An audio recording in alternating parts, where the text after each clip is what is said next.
I can actually say that The Mummy 1989 is a classic.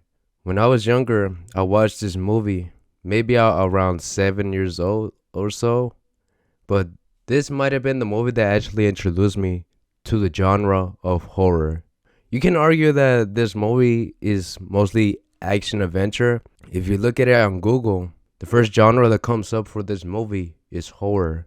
And the creators for this movie, I believe they were trying to make it as a horror type of movie.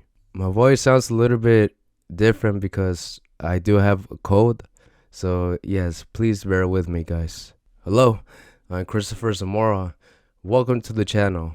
If you guys are new here, I make horror content. I talk about horror movies, horror characters, basically anything horror related. So if you guys like that stuff, make sure to give this video a big thumbs up and subscribe to the channel and keep watching. If you think about other adventure horror movies, there's not that many of them that were there back then. The ones that I can think of that come to the top of my head is Indiana Jones, Uncharted, Tomb Raider. All of these have a character that goes through an adventure and tries to find hidden objects that are not meant to be grabbed or stolen. But if you combine the horror genre to action adventure, you will get The Mummy 1999. I believe that was maybe the first movie that might have just added the horror genre to it. There weren't that many of them back then. Or maybe I was just too young to notice any other ones. But The Mummy was the one that introduced me that action adventure movies can actually work with the horror genre as well. You have Rick O'Connell. He's the main protagonist in the movie, played by none other than Brendan Fraser. He's a very tough guy. He explores places. And you also got Evie, who is actually the love interest for Rick O'Connell. She's a very smart person, and she actually does help Rick O'Connell on his adventures. And you also have Jonathan, who is Evie's brother. He's supposed to be the comedy relief in the movie. And you have the villain, the main villain of the very first movie. He also comes back on the second movie. His name is Imhotep. He's the one who plays the actual mummy, who was reincarnated 3,000 years later because Evie read the book that they weren't supposed to read. You know the part where the corpse actually comes to life while Evie was reading the book?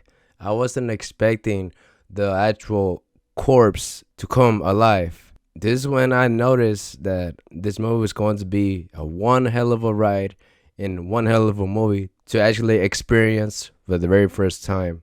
The babysitters who actually took care of me were actually playing this movie on TV for one time, and I was watching it, but I had no idea that that corpse was going to come alive. They probably might have seen me get scared so much, and I don't know, I probably might have heard somebody laughing. I'm not really sure, but oh, Jesus. I still remember that one time that corpse came to life. Looking at it today, I feel like it was meant to be a horror movie instead of an action adventure type of movie. It's combined of the two, but it's mostly a horror movie. That's what the creators were trying to do for the very first one. The second one is actually not a horror movie. It's just mostly action adventure. Since you already got used to the mummies that come out in the first one, the second one, they mostly focus on the action instead of the horror aspect. So yes, when I first experienced this movie, I wasn't expecting it to be as scary as it was when the corpse came to life. They were meant to do it as a horror type of movie. It's still scary to think of that mummies can come to life 3,000 years later. And I think that's why The Mummy, for its time, actually worked. And people love this franchise so much. To be honest, I gotta say, maybe the second one is the best movie out of the three that came out. But you can still come back to the first two. The third one, maybe not as much. I was about 11 or so when The Mummy 3 came out. And when I saw the movie, it was still kind of the same thing as the second one. There was a lot of action in the movie, but there wasn't that much horror. Maybe I like the second one so much is because maybe I might have related to the little kid because we were about the same age at the time. So it was cool to actually see a kid playing in a very action horror type of franchise, and maybe I might have seen myself as well playing as that character in the movie. So I think that's why I might have liked the second movie more than the other three. I think the horror where this all came from for the Mummy, it was when Imhotep, when he was just barely reincarnated, he was still a corpse. I think just looking at him, it was just wow, it was just probably the scariest thing ever. And maybe also the part when he was just sucking everybody's soul, and once he turns to a human, that was a bit surprising as well. I think that's why the movie actually worked. I think this was like one of the very first movies that actually introduced me to the mummies. It wasn't school, it was this movie. Just looking at the type of mummies that came out in the first movie, they look very creepy. I was wondering at the time, could these monsters actually be real? But no, at the time I was a kid. I didn't know that this was all CGI and it was just a movie. Just a movie that anybody can enjoy these days. Oh man, I think probably maybe I would like to like, re-experience this movie again, like take away my memory and reintroduce me to this franchise. I think I would have loved the Mummy today. Brendan Fraser might have been probably one of the first few actors I saw on the big screen, and I just recognized their face in any other movie that came out on.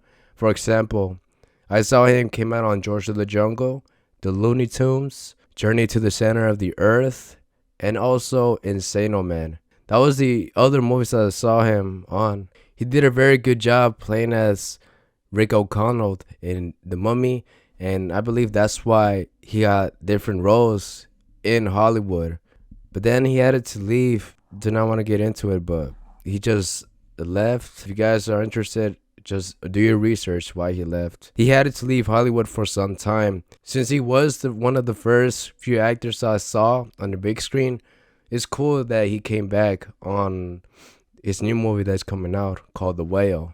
The creators for The Mummy 1989, they were trying to make this movie as a horror movie.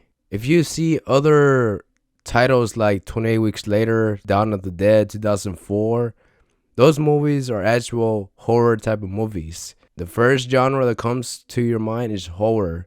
And The Mummy 1989, it should be a horror movie too. Well guys, that is it for this video. Thank you so much for watching. If you made it this far, make sure to give this video a big thumbs up and also subscribe to the channel for more videos like these. As always, thank you for watching. Subscribe to the channel, like this video, and also follow me on my social medias. Links are in the description below. As always guys, live to the fullest.